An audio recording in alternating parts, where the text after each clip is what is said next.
Hi, I'm Michael Dion, and I am with WWDoT Computers. I'm here to talk to you about purchasing laptops today. The first laptop was released back in 1981, and it was called the Osborne 1, costing a mere $1,795. It was loaded with $1,500 worth of software.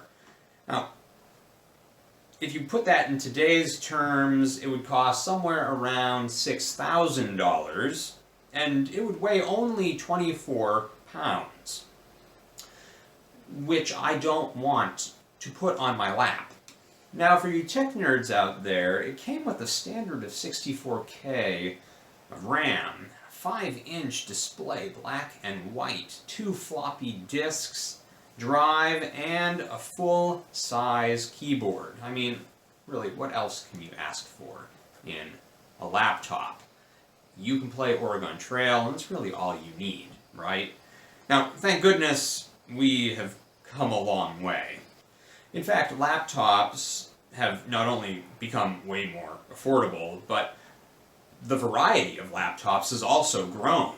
If you want an 11-inch to a 17-inch color laptop screen, you can have that. Whether you're a gamer, or you need a powerful GPU, or if you're an armchair warrior who just likes to browse the internet, we have a laptop build for you. Now let's dig in and get you everything you need to know about laptops in order to purchase the laptop that's right for you. So the first thing that you need to think about when you are buying a laptop is the operating system that the laptop is going to have. Now, there are several that are out there, and one of them is going to fit you best. So do your homework, look at each of them before purchasing a laptop. Now, Windows 10 is probably the most popular, but it could be a close bet on which one is more popular between Windows 10 and Mac OS, but it is definitely one of the more user-friendly operating systems. Mac OS is the new name for OS X, which is run by Apple. If you have an iPhone, if you have an Apple Watch or an iPad, an Apple computer might be best for you because of the connectivity between all of those devices. Now you have to keep in mind with Mac OS that the weak spot is typically gaming, but the strengths are photography and video. So if you're not a gamer, a Mac might be good for you. But if you're a gamer, you probably want to look at a Windows computer. There's also Chrome OS, which is relatively new, and it is more of a web-based computer system. It lacks in some areas, but because it is more web-based, certain areas of this operating system move really fast for a really cheap price. So, once again, depending on what you're planning on doing with a computer or a laptop, really depends on what operating system you're looking for. Linux is the last of the operating systems that you could choose from, and it's an open source operating system, which means it's free. And there are different types of the Linux operating system. One might fall into a more comfort state for you. These are called distros. These categories are security focused, user focused, and unique. These categories contain around 500 different distros of Linux. So there is a flavor for everybody when it comes to Linux, if you are interested in learning a new operating system. On to components you should know about. First, with the laptop comes a battery. The battery allows you to run the laptop when it's not plugged into a power source. And there are high-end batteries that last 9 to 12 hours and low-end batteries that last 4 to 6 hours. And next is the memory, or the RAM. The more you have, the faster a laptop performs.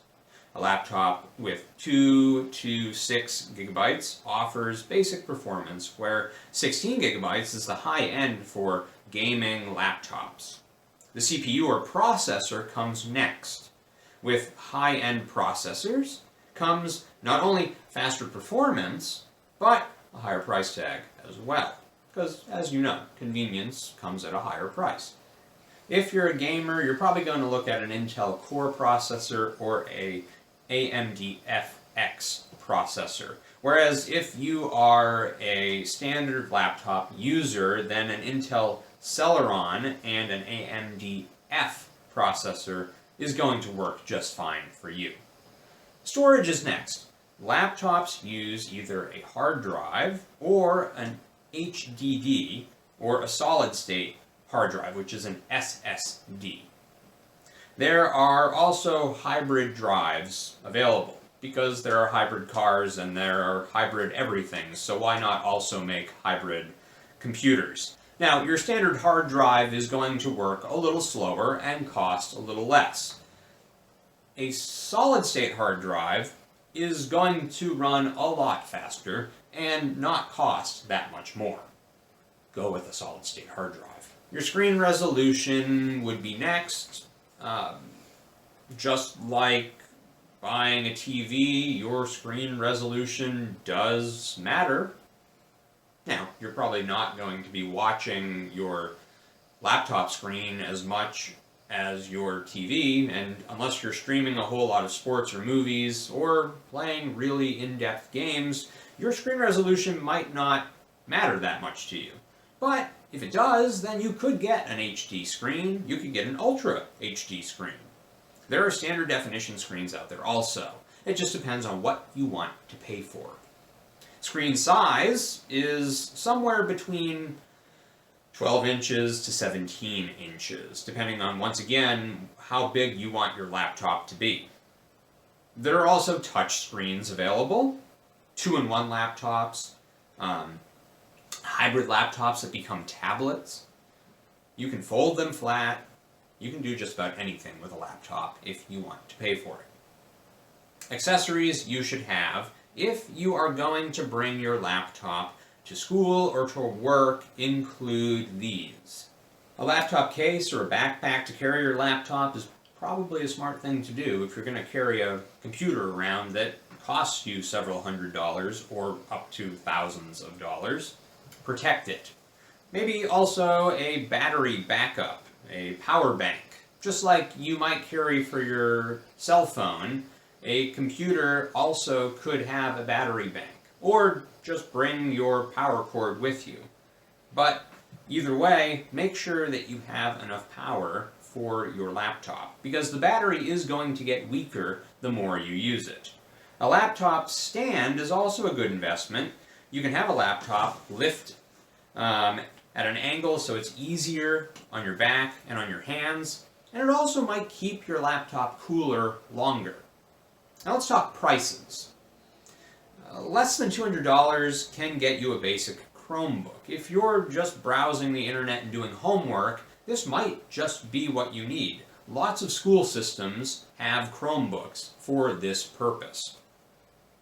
These are good for web searching and YouTube watching. $250 to $500 will get you your basic Windows laptop, also more fancier Chromebooks. These tend to be your minimum power RAM computers. These are good for word processing and spreadsheets. $500 to $1,000 will get you into a higher-end laptop. These tend to be faster processors and more RAM, bigger screens. These are good for graphic design and video production. Some low-end gaming computers also can be found in this price range, and this is typically where most Mac laptops will start. $1,000 and up is where you're going to get your high-end gaming laptops and the majority of new Mac laptops. You will typically find solid-state hard drive in these laptops. High-end video and CPU graphics. These are the top-end line laptops that will last you a long time. I hope that you have a better understanding about laptops. Don't forget to check out our videos on purchasing desktops if you're interested in that. And for more information, follow the link below. And as always, stay safe out there.